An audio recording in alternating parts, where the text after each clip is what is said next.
MarketStream.live. My name is Joseph Cusick from the Cusick Group. Securities offered by MoneyBlock. Let's jump in and take a look. We're going to start in Germany. The German DAX is higher right now early in the session, up about 0.2%. Basically leaves the index right now inside a 300-point range that dates back to the basically second half of December. Deutsche Bank is the top performer right now, basically climbing about 1.3%, while you're seeing other large cap heavyweights like Siemens, Daimler, BMW, and Volkswagen showing gains between 0.4% and 1.1% early in the session. You are seeing business software publisher SAP added about 0.5% after beating earnings expectations early in the session in Germany. We're going to see if that actually flows over here into the U.S. markets. EWG is trading at $27.35. This German ETF has a 3-day range of 42 cents, which is basically about 2%, and a 10-day range of 55 cents, which is right in that 2.5% to 3% range almost. Now, taking a look at the implied volatility rank for Germany, it's at 11%, very low, which means that there's not a heightened expectation of violent moves either up or down in the ETF. 26.69 is a level that's going to be watched very closely. If any weakness starts to come, a break of that level would be an indication of weakness taking hold. Then you're going to want to watch $26. Taking a look at UK and the FTSE, higher right now by about 0.2%. It's looking to snap a 3-day skid. Now, the UK Supreme Court did come out and ruled that a parliamentary vote must be allowed before Article 50 can be triggered of the Lisbon Treaty.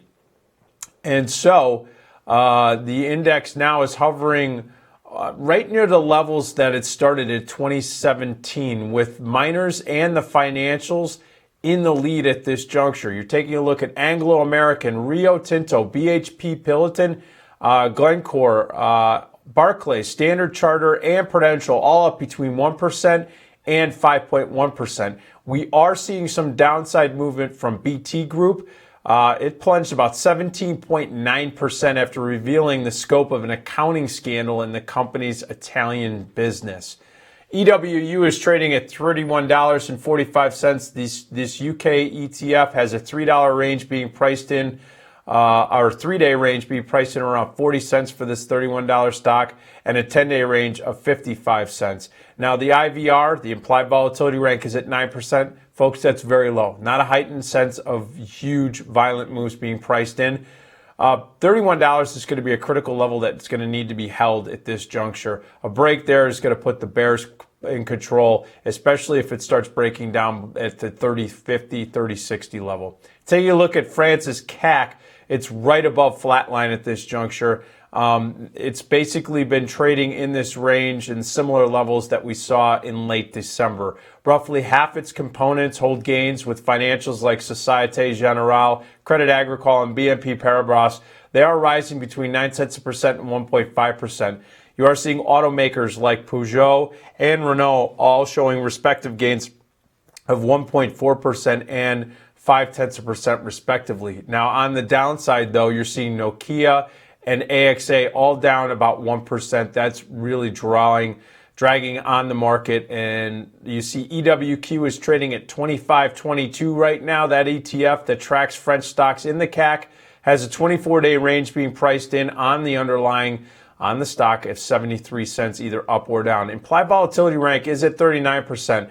That is higher than any other indice right now in the European Union. Watch 24.77, then $24 as critical support levels in the French ETF EWQ. Now, taking a look finally at Italy. Italy is on the move this morning. The MIB jumped about 1.4%.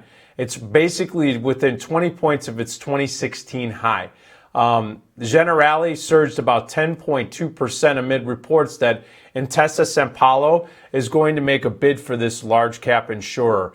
Intesa Sanpaolo, though, is down about 4.7%, while other financials like Mediobanca, Unicredit, as well as UBI Banca and Banco Pop Emilia Ramajan, sorry, my Italian stinks, shows gains between 1.9% and 8.9%.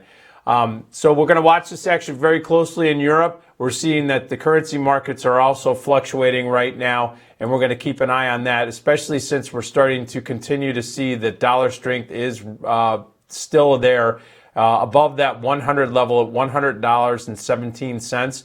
Watch that dollar index. Any break of $100 is going to catalyze these global currencies, so we'll see what happens. All right, folks, join me at 9:30 Eastern time here at MarketStream.live. We'll be covering all of the action on the open here in the United States. See you then.